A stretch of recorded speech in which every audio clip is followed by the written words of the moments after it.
Hello, ladies and gentlemen. Welcome back to Starcastic Remarks. This is Season 4, Episode 23.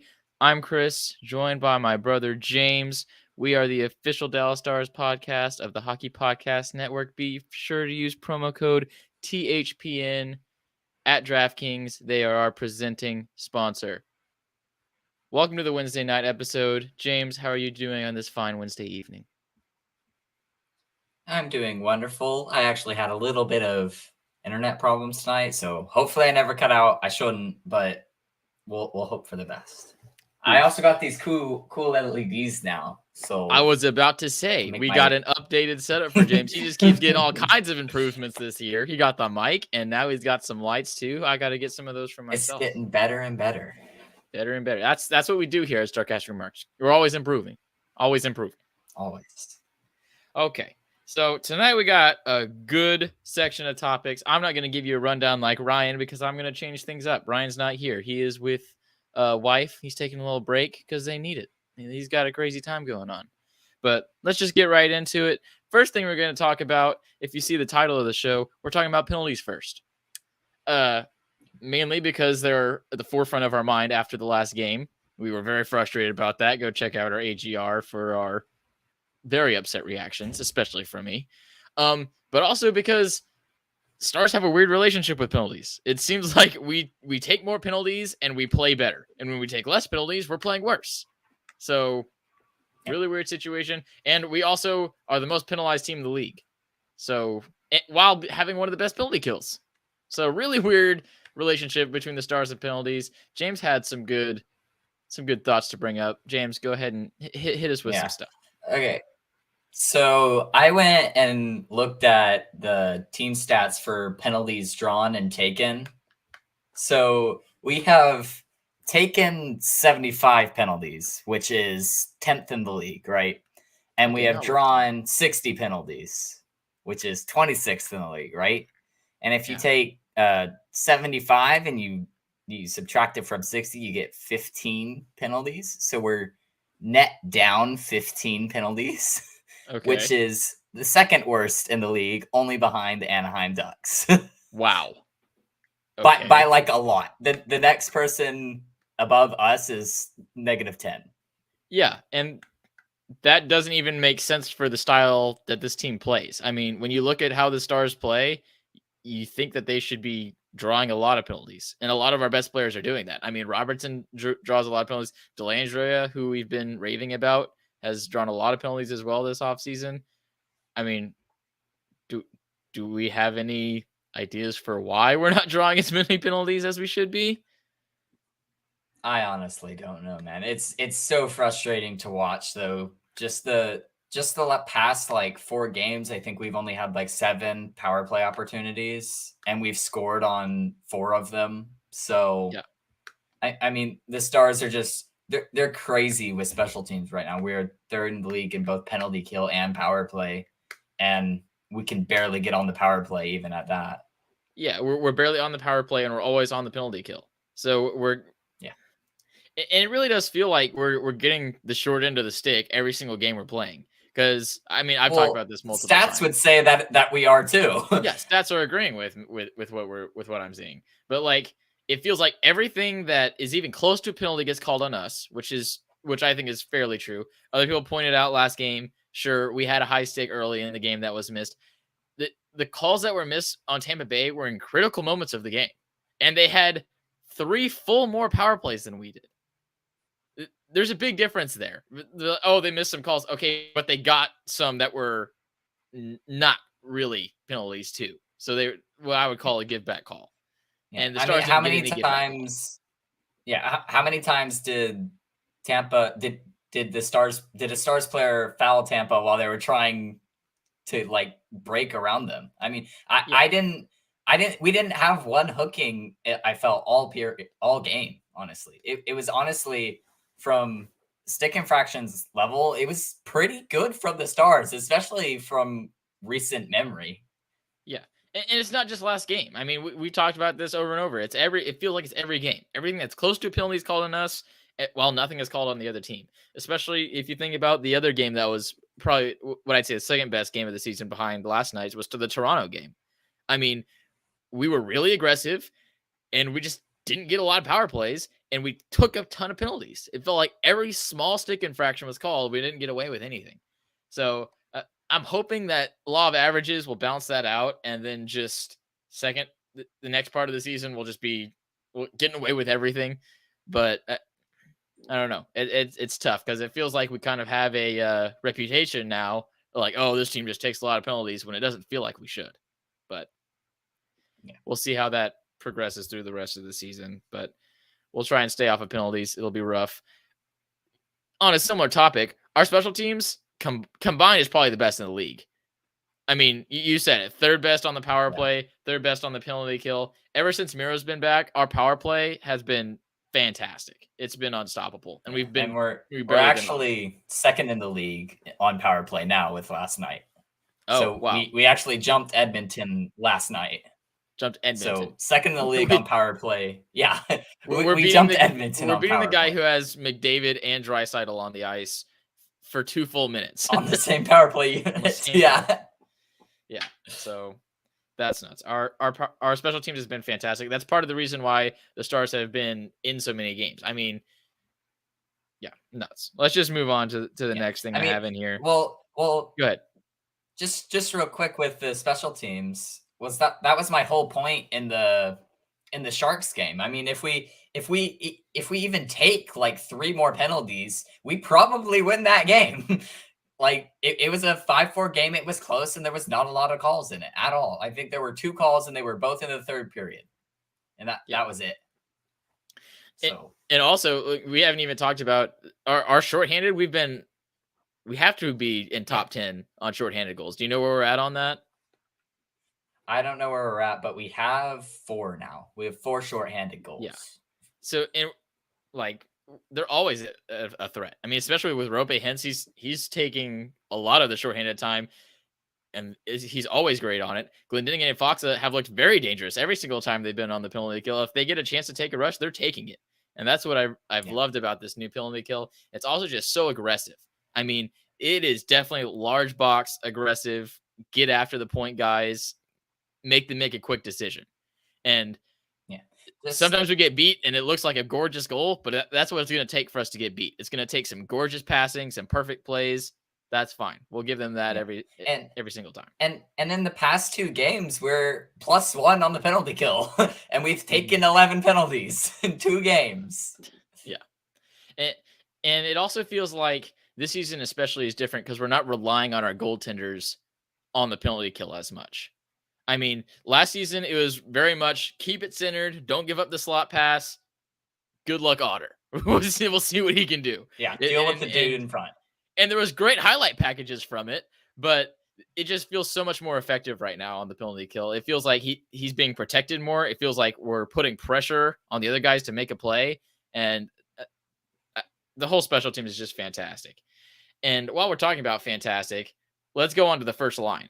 Because the first line has been last season, they were probably the second best line in hockey. Right now, they're number 1. They're the best line in hockey. I just saw a stat, their expected goals, they're 4th in the league. And goals above expected, I think they're 2nd. So they're expected to get a lot of goals, and they're exceeding it still by a substantial margin. That is insane. I mean, talk about that a little bit. You got any stats for us on that, James?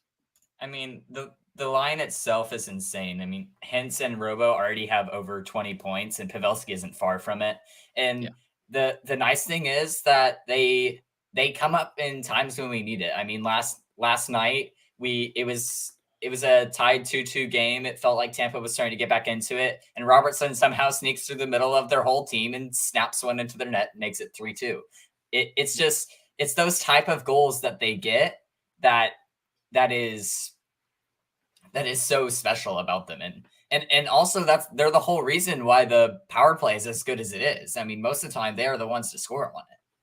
Yeah, definitely. I mean, power play points, Robertson has 10 out of 25 of his points are on the power play. Hens 7 out of 20 is on the power play. Pavelski 6 out of 19 is on the power play. And to even dig a little bit deeper on that line, Jason Robertson, that's the best deal in hockey right now, is the deal that he signed this summer. I mean, what is it? 7.25 million and It's 7.75, I think. 7.75 million, $500,000 off. He already has 25 points. I think he's third in the league right now in points, behind Connor McDavid tied for and third. Leon Draisaitl.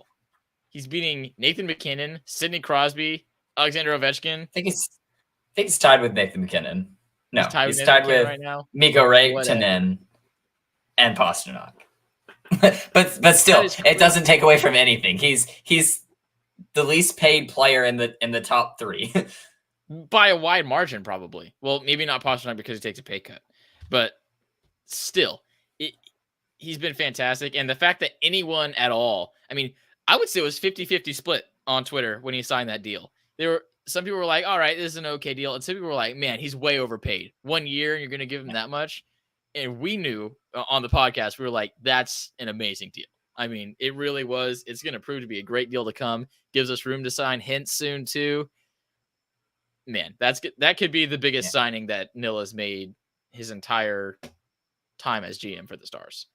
And the crazier thing to me is that, I mean, he's only played, this is only his third season playing in the NHL at all. And he's played one shortened season in that. Every season, his points per game has gotten better and better. And this season, he's looking to even blow out last season's point total, which was crazy. He had like 79 points in 72 games. Yeah. And he already has 25 in 16 games. He's looking to absolutely blow that point total out of the water. Yeah, and I think in preseason, we were mentioning, we need all these guys to start contributing more. We need Ben and Sagan. We need Marchment to come in and make a big difference. We need Miro to come in and start scoring a lot of goals. Guryanov needs to make a resurgence because we weren't expecting this top line to be as good as they were last year. I mean, Pavelski's getting older. Robertson breakout season. And they just keep getting better. Like, they're not – it's better and better. Yeah, I mean, Robertson and Hintz both are doing better than they were last year right now. I mean, we weren't even expecting them to be better. That's not what we were even looking for in the offseason. We were all looking at Ben and Sagan really, I think, the most. Yeah. To do minuscule amount. Yeah, I was expecting them to be worse, honestly. I didn't think that they could top what they did last season. I didn't think we were going to have a 40-goal scorer, and now it looks like we're going to have 3. It looks like all 3 of them are going to reach 40 goals. Yeah. So yeah, I mean, their pace right now is insane. Whether they can keep it up or not is a different story, but right now it is absolutely insane. We said that all last season too, though. We said the exact same thing. We're like, no way they're going to keep it up. We got to find secondary scoring. And you know what they did? They kept it up the entire time. And right now, we're getting that same production, and like we said, even better. And we're getting the secondary scoring, especially on the road, which is huge. And that's why we're one of the best teams in hockey right now. I mean, it really is. While we're talking about, go ahead. Well, let me say one thing about Jason Robertson real quick, is that he has completely started just doing a shoot first mentality. He's always the one to shoot. Right now, he has 63 shots on the team, on the season, which is 30 more than pretty much everyone else on the team. So he's shooting twice as much as everyone on the team every single game. And he talked about that before the season too. He was like, my shots are going in. My shooting percentage is too high. Like, that's something that guys are looking at now, is like, if your shooting percentage is high, shoot more because you're going to score more goals too. And he's shooting more. He's getting way more goals, which he scored 40 last year. He's already at 11 through 16 games. I mean, he's actually has right now a higher shot percentage than he did at the end of last season. So last season he ended with a 13.4, right? Yeah. Or wait, no. That was last season he ended with a 18.6. So he's shooting a 17.5 right now. Okay, but still, that is absolutely, I had it organized the wrong way around. I had it organized by points and not year, but he's still right there, and it feels like he really is shooting that much more, and he's one percentage down. Almost every night he's ahead by a wide margin. I mean, there was one night, didn't he have 10 shots one game? Yeah. Yeah. So It's substantial. Consistently does it too. Do you think that this is something that this top line can sustain throughout the entire season? Because I think it definitely I is. think Because last season they did it. The NHL is trending just towards more offense in general. And I think the play style fits these guys perfectly. I mean, getting the puck on the boards and the other team's zone, small little passes and quick shot. That's how this line scores goals. So I think this can definitely be sustained through the season. it could, but I mean, you got to think about injuries right now too. If anyone on that first line gets injured, that's going to drop a lot. Which I know that's true for any team's first line. If anyone it's all the same. But I mean, that's gonna drop the production quite a bit, and I would expect at least one person to be out for a week or two at some point throughout the season. Yeah, and we could talk about line combinations, but there's a lot of interesting things that could happen if something like that happens. You could go back to what we saw in the preseason where we had Gurionov, Henson, Marchment, which went bananas. That would be really interesting to see. But let's talk about that when it comes. Hopefully, it doesn't come. But we also talked a little bit about Jamie Benn and Tyler Seguin. How in the preseason we mentioned they need to produce more. I kind of wanted to just check in on them, see how they're doing so far, and compare them to last season. They're doing crazy. Well, right now I'm kind of surprised a little bit. So Jamie Benn definitely is going crazy. Jamie Benn's going nuts. I mean, he has 5 goals in the past 5 games. A lot of that's due to didn't he have a hat trick? I think right now he had a hat trick in the Montreal game. I think he's 1 point under a point per game player right now. I have him over a point per game. No, he's 1 point under. Sorry, I looked at the wrong one. Yeah, he's 1 point under a point per game player, and that's after a slow start too. I mean, the start of the season was not great, and he has really hit a rhythm now. The past 5 games, he's been very good. Like even when he hasn't scored or gotten points, he's been very noticeable in the game. I think last game might have been like the first little slowdown, and he's been playing great. Seguin, on the other hand, 11 points in 16 games so far. Really surprised, actually. He finished the season last year with 49 points in 81 games. So as of late, he hasn't played really well. He had a good 3 or 4 game stretch, I think, about 5 games ago would be the end of that. But as of recently, he has not produced very much. But the same with Marchment. That whole line is kind of slowed down a little bit. Yeah, and you know what that is, right? That's moving Delangelo from that second line to the third line. It really that's fully what that is. No, it 100% is. I mean, this is something that Bruce talked about on the ticket after I forget. I don't remember if it was yesterday's game or I think it was Saturday's game, or maybe it was Sunday. It might have been Sunday. Anyway, doesn't matter. He talked about that ever since Delangelo has been moved off that second line, that production of the second line has dropped substantially. I mean, we really are Jamie Benn's production has jumped to find someone. Jamie Benn's production has jumped. I mean, so yeah, it really looks like Delangelo is like a key piece to a line. I don't know specifically what it is because honestly, most of the time I don't notice him all that much. Honestly, he's very aggressive in the corners. I notice him there. Very aggressive on the I mean, I don't notice him skating down the side. Yeah, but we just need another person to be able to fit into that second or third line. There's just like one piece missing in all that. And that's a great segue to Gurionov. Because he's been hurt recently. The past 2 games he's been out.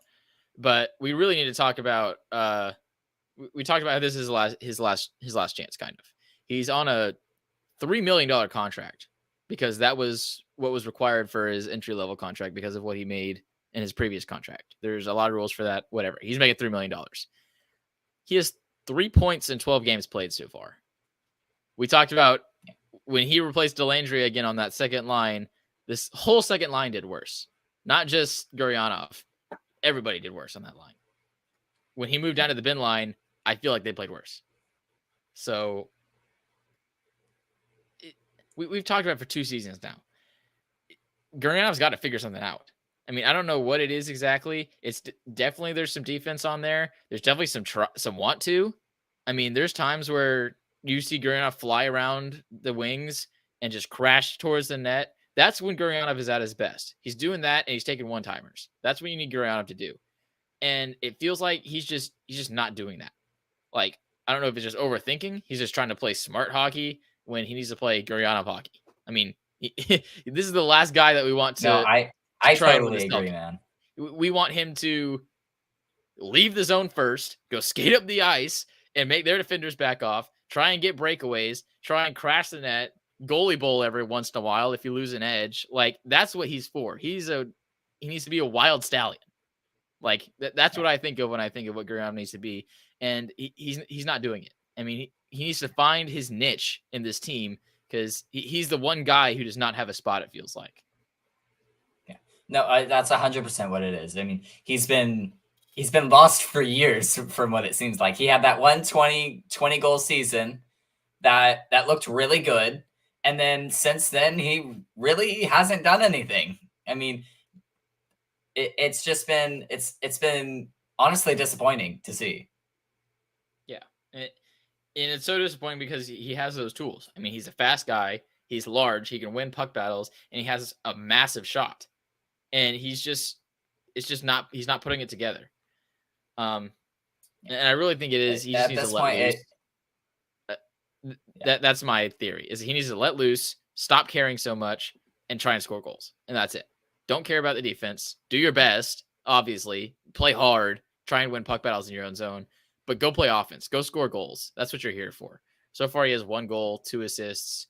He's not doing what one of those assists was Sagan just going beast mode, but it's really starting to feel like a Nichushkin situation. It does. Where like he's going to be a good player if he goes somewhere else. Like he will eventually be able to break out and be a good player, but it doesn't feel like he's going to do it here. He's pretty much lost his spot on the lineup, unfortunately. I feel like he has. I feel like they're passing Delandry back and forth, moving Gurianov wherever Delandry is what it really feels like.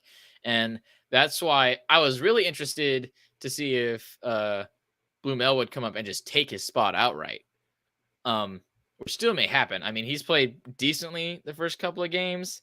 I wouldn't say he's been outstanding. He scored that goal. That was great. You love to see him score. He's had a couple more chances too to score that he didn't bury. But on the defensive side, I wouldn't say I'm as impressed as it was with like a Johnston, who's been super solid defensively. He just wasn't as noticeable in my opinion. That also brings up the idea of Peterson. I mean, I read an article earlier on Bruce Levine's, but it wasn't Bruce's article. It was the other guy. I can't remember his name right now. But Dallas Hockey Now had a great article on Peterson down in the AHL. And they talked about he didn't have a great camp. He's kind of still struggling a little bit in the AHL. But when he was up here, he was just finding ways to score goals. He was one of your favorite guys, James, because, I mean, he didn't have he had like crazy amount of game-winning goals. 6 game-winning goals. Yeah, he only had like 10, like 8 or 10 goals, but 6 of them were game-winning goals. He just was clutch. Yeah, with really small amounts of ice time too. So maybe it's a situation like that. We just need to keep cycling guys in and out. But right now, when you're paying a guy $3 million and you're talking about cycling him out with a guy who's in the AHL, that's not a good spot for Gurianov. And we've talked about this as last chance. And I'm not sure if any other team will give him a go if he doesn't at least get something they will right now. Because I mean, 3 through 12 is atrocious. It is, but I mean, honestly, it really feels like he has the talent there. I mean, we see it every game, honestly. Every game he's doing something that makes you just slow, like, oh, there's Gurianov going down the wing, crashing, going toward the front of the net, trying to get a goal. He just hasn't found a way to score. I really don't know what it is. Yeah. I think it's aggression. I think he's got to let go and just do it. But yeah, we need to see more from Gurianov. On the Peterson thought, real quick, I mean, we came up and we let him play for 1 game, but if we played him another game, he would have had to clear waivers before he went back down to the AHL. Yeah. So that's part of the problem with Peterson right now, is that if we bring him up for another game and he plays, he's either staying on the roster or he's going to have to clear waivers. Yeah, that I do agree that's part of the problem.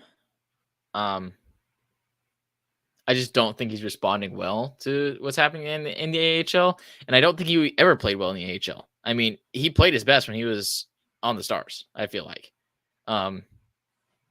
So I don't know. That's a tough situation. Probably business will win out on that, and he'll stay down there. But I'd like to see it given a shot. I think the biggest problem is that really the gap that we're trying to fill now is a second line gap and not a third line gap anymore.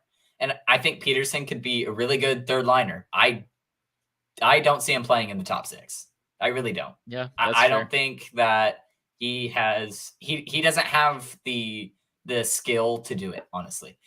I mean, when the coaches talk about Peterson, they talk about how smart he is, like with hockey sense, but he really doesn't have that many tools to be able to use it.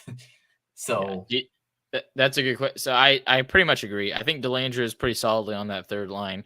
I think it helps Ben out a lot more. I think it's good to have Johnson with another young guy. Who do we have on the right side of Sagan and Marchment?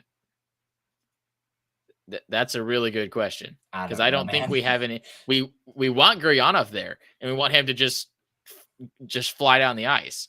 But is there any other person who can really fill that spot? Is that something that you try and fill with a trade? I mean, what do we think? I mean, I don't. I think it's too early for a trade right now. It's definitely too early for a trade. Yeah, Ardell's saying over here that, I mean, we got Blumel and Damiani is pretty much what we're looking at. If it's not Guryanov. Yeah. I think he probably will at some point during the season, but it's just so tough right now, man. And this is something that kind of sucks, because it sucks to send Stankoven down. Because if you think of another guy who would really fill that spot well, I mean, Stanky's my guy, and he's been blowing up the juniors right now. And we talked about it on the show. We know why he's sent down. He's sent down to play on the Blazers and to win the Memorial Cup for the Stars owner, Gagliardi.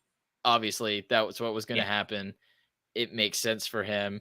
It doesn't make sense for Stankoven because he's already done everything in juniors that he can do. But it makes sense for business-wise for Gagliardi. But it really feels like you would love to have Stankoven on that spot right now just to see what he could do. I think that might be a complete picture. I don't think there's any way we're getting that, though. So we can keep that in our hopes and dreams. Not this season. Not this season. Next season for sure. Next season, there's no way you can keep him away. No.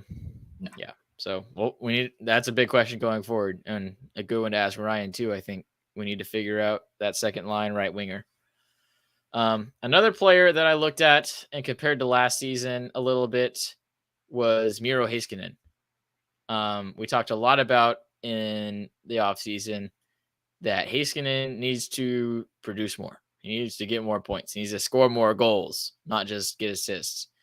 And he's doing pretty good. He's top 5 in the team on points. He has 12 points through 13 games played because he did have quite a lengthy injury. A big thing about it is a lot of his points are on the power play. Half of his points actually are only power play points, which makes sense. He's the quarterback to one of the best power plays in the entire league. But I really want to see more from him 5-on-5, and not just defensively. We know his defensive prowess, his skating, his speed is outstanding, good enough to keep up with McDavid going backwards, and his stick is flawless. I mean, almost never takes stick infractions, always gets the puck off the other team. Amazing stick checks. I need to see him do things like Kyle McCarr does or Adam Fox does. They take the puck from their own end, go all the way through the neutral zone, into the offensive zone, get a chance, and now we're set up.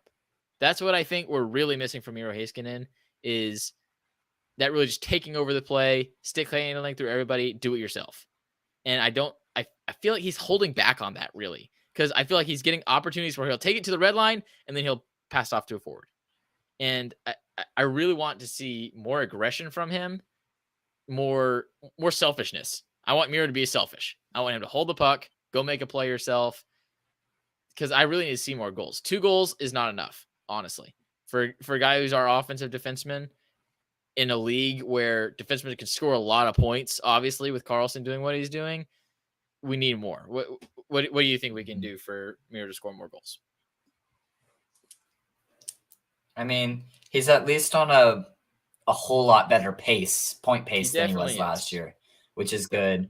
And I think most of that is the product of Klingberg leaving and him taking over the power play completely. I think you're 100% right with the 5-on-5 calls, that he could probably be a lot more aggressive on that. But he also plays on the penalty kill a ton. So, I mean, you're talking, I'm pretty sure he does. He kind of just does everything for us right now. I mean, we don't have what we would call a shutdown defenseman right now. I mean, Lindell used to be better. He was better in previous years. This year, he hasn't looked as good. He hasn't played as much. I mean, Suter is kind of who we're looking at as more of our shutdown defenseman. And that's kind of scary because he's not bad. Okay. But he's not the best if you want like a really good defensive defenseman. He makes great plays all the time, but he plays so much that, I mean, you're gonna see leaks and cracks start coming. Yeah, it really just feels like he has to do everything. You're 100% right on the shorthanded call. Tampa Bay, 3 minutes 41 seconds shorthanded time, and 1:35 power play time, and he finishes that game. We didn't even talk about this. Guess how much time on ice he finishes that game with? I have no clue. Wrong. 28-19. Almost 30 full minutes. Goodness. That is amazing. The second closest, Ryan Suter, 23-20. He plays. Yeah. That's shocking. And typically he'd been playing like 24 or 25 minutes at most. Yeah, not that much farther off, but certainly not freaking not 30 minutes. So that's crazy. I want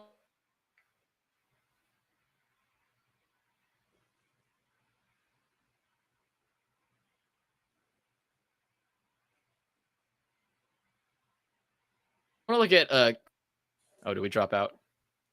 Okay. Well, either way, we're back. I said I was going to talk about Karlsson. I wanted to see how he's doing on the penalty kill, but it is not loading. Maybe that's because I dropped. Did I drop, James, or was it you? I have no clue. Cool. My internet's been shaky too, so. Okay, looking at Karlsson. Yeah. Okay. So you're spot on with that. I mean, Erik Karlsson's not playing anything on the penalty kill, and Miro Heiskanen is one of our top penalty kill guys. A lot of those offensive defensemen really don't play that much on the penalty kill. I mean, they still do play on it, but it's not nearly as much as we put Heiskanen on the penalty kill. Yeah, totally agree. And I think partially that's due because Heiskanen's better defenseman than those guys are. He's definitely more well-rounded than Akil Makar or Erik Karlsson, for sure. I think his offense is more worth it, though. So do you think getting a guy like Colin Miller comfortable in a situation like that and playing him instead of Miro Heiskanen? I mean, because if you look at it, 3 minutes taken off for Miro's ice time and throw that to more 5-on-5 time, more chances for him to score goals, make opportunities for other people. I think that's more worth it, especially with how great our penalty kill's been. Maybe take a little bit off of it, or maybe even keep it equivalent, because Colin Miller's played pretty well so far for us this year. I don't know. It feels weird to limit our. I don't know. Limit a guy like that. Well, I mean, the thing that we talk about with Heiskanen all the time, though, is that his stick checking is good. I mean, you've already mentioned it. He is just able to take the puck away from the opposing players, and he's able to knock it out of passing lanes, even if he can't retain possession. He stops 90% of 2-on-1s against him. He's just that type of player. He stops it every time. I mean, if the other team's coming at us with the 2-on-1 and Miro's our defender back, I am never worried in that situation. Like, genuinely, as a fan, I see Haskin in there. I'm like, oh, he's gonna break it up. It's fine. I honestly get excited to see a great defensive what other play. I'm like, defenseman does that? yeah, I'm excited to see like, oh, what's Miro going to do this time to break it up? It's interesting to see. But Yeah. do you think then maybe we're looking at it wrong? We shouldn't be comparing him to guys like Makar or Carlson? I don't think we should at all. I think what Miro does is that he changes the entire way our team plays. He's getting a little bit more offense now, which is great, but he's able to play back and stop the opposing team from playing offense all by himself. I mean, if he's the only defenseman on the ice, he could probably stop all the offense. That's what it feels like. It really does. He really I mean, we saw it with when he was out for those 3 games. Our team looked awful on both the penalty kill and the power play. They looked really bad. Yeah, that's fair. So maybe we're looking at him incorrectly. He's not as offensive as those guys. More of a well-rounded guy, which I've always said he's a better defender than those guys are. We need to look at him a little bit differently. I'm fair with that. I'm on board with it. All right. Last hockey topic we'll get into, I think. Talk a little bit about the Florida game that's coming up. That's going to be another really big game against another really good team. Florida Panthers are pretty much even with us. We have a 9-5-2 record. Florida 9-6-1. We get to see I forgot his name. Kachuk move over to Florida, see their new roster that got really revamped, but maybe got better, maybe got worse. They're not playing as good so far this year. What are you excited about for next game, James? I'm really excited as well. I think it's going to be fun watching the Marchment coming back to Florida because that'll just be cool, I think, in general. But also, this is a matchup against 2 teams who had really, really good starts and have kind of tapered off some. I mean, both of these teams have started to go a little bit more 500 after their blazing starts. So this should be a good matchup, honestly.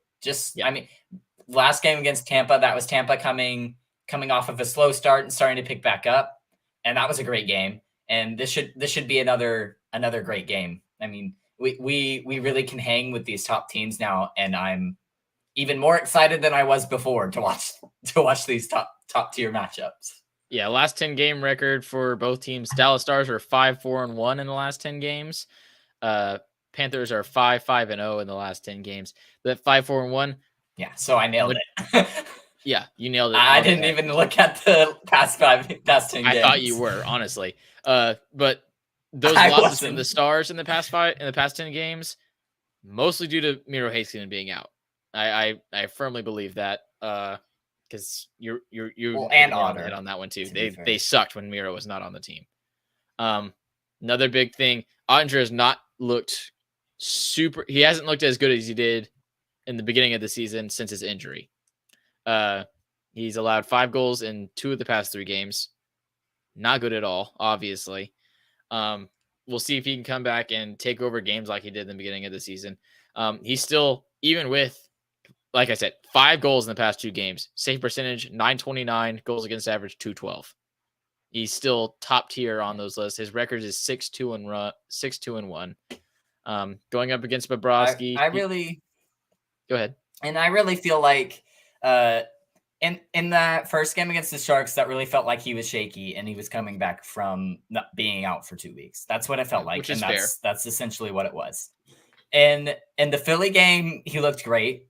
And in the Tampa game, I thought he looked great till he got run over. He got run over by Nemestikov, and really after that, it felt like he was a lot more shaky.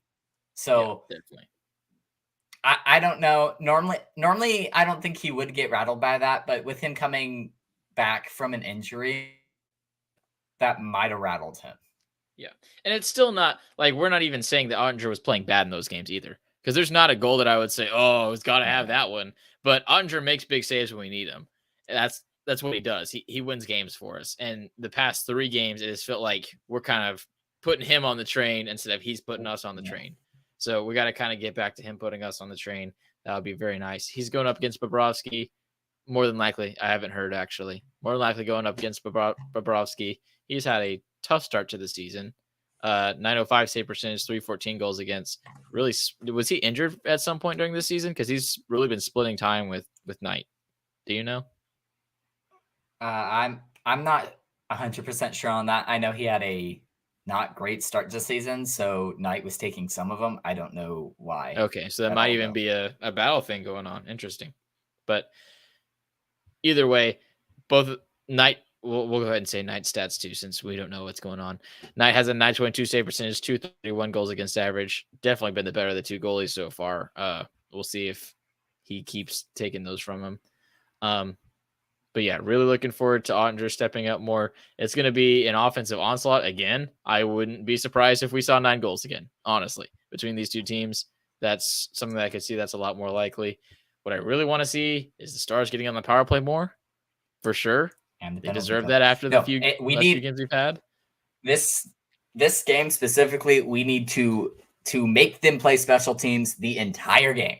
Florida is 28th in power play, and they are 20th in penalty kill. Oh my goodness. We want to kill this team on the special teams. Okay. That is shocking for their power play. Make the refs call something. That might just be because the difference of Huberdeau going out and just trying to get the chemistry with Tkachuk now as a replacement. That is shocking to me that they have so many offensive weapons and that's so low. But either way, great stat, James. Definitely agree with you there. We need to jump on the special teams. Yeah. If y'all go look at the game center on NHL.com for the preseason there, the bars for special teams are all green, pretty much. And they're very slightly red. Yeah. So definitely need to get on the special teams there. Beyond that, we want to see, I think Guranoff might be back next game, is what I saw on Twitter. Injured the past 2 games. He might be coming back. I'm not for sure on that. We might want to play Blumel a bit instead because, like we've talked about, Guranoff hasn't been great. I didn't see an update on Delandria on the shot block. Did you see anything, James? I didn't either. I didn't. So be on the look for that tomorrow morning on whether or not Delandria is skating or not. We'll try and retweet something on Twitter more than likely. There was one more thing I was thinking about, but I can't think of anything. Do you got anything, James, to help me try and jog my memory? I don't know what you're thinking half the time. Okay, fair enough. All right. So 6 p.m. Central Time tomorrow. We're in Florida. Oh, wait, you're thinking about the Who Cares segment. Oh, no. I already had that. There was something still hockey related. Oh, okay. No. 6 p.m. Central Time tomorrow. Florida Stars still on the road trip for a little while. I'm tired of playing Eastern Conference teams. I want to play in our division, but hopefully we're getting there soon. But yeah, I think at this point it is time for the Who Cares segment. James, what was the great idea for the Who Cares segment? So I got tipped yesterday in quarters, and it was a $10 tip in quarters. So we are doing coins for the Who Cares segment.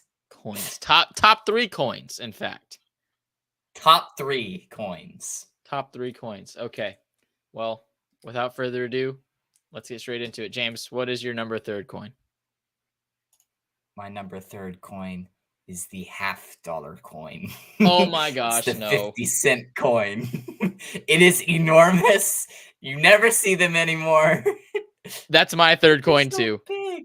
My 3rd coin is the $50. The JFK $50 specifically. There is an older one that has what's his name? Ben Franklin on it. I do not want the Ben Franklin $50. I want the JFK $50. JFK, just a handsome man. I mean, it sucks that. What a great coin. Sucks that he got shot in Dallas. It's a little meta for right now. It's really but anyway, handsome man. He's a martyr. He'll live forever. He's a legend. He's immortalized on the coolest, most special coin we have. That X on the sidewalk, I'll always remember it. I know exactly where it happened. Okay. That museum, they took me to that museum when I was in junior high. What is wrong with them? What's it called? It's the 9th floor museum in downtown Dallas. I think It's something like that. that's right. Y'all go find that museum because it really is cool. I mean, I love that museum. They showed all the different stuff. They talked about the different conspiracy theories. It's got They just try to disprove them. We got an audio walkthrough. I don't know. I did the audio walkthrough. Audio walkthrough is fantastic. Highly recommend. All right, James, number 2 coin. My number 2 coin is the new penny. Okay, the penny itself is useless, right? Well, it's the 1 cent penny that has the shield instead of the Abraham Lincoln Memorial on the back. So Abe's still on the front, right? But he's not on the front and the back now. It's just like a shield looking thing. I think it looks cool. So don't like the shield. What's that's the shield? My number 2. That looks like Captain America's costume shield in the beginning of the movie. That's probably why I like it. I do not like that shield, honestly. Very much dislike. Strange coincidence. My second coin is also a penny, but my penny is the wheat penny. Do you know what I'm talking about, James? The wheat penny. Wheat penny? Yeah, look it up. So this penny, I have to look likewise, the normal Abraham Lincoln on the front, the classic icon in coinography. I don't know if that's a thing. I just made it up. If it's not, you're welcome, Harvard. But the back likewise says 1 cent in print, United States of America, and then 2 wheat stalks going around it. And I just think, you know what? A hardworking man like Abraham Lincoln deserves a hardworking penny like that. That just looks like a working man's penny. And you know what? It makes me happy. Makes me think of America. And I enjoy it. It turns on my serotonin levels. All right. James, number one coin. Okay. My number 1 coin it's a quarter, okay? It is the 2020 quarter that has bats on the back of it.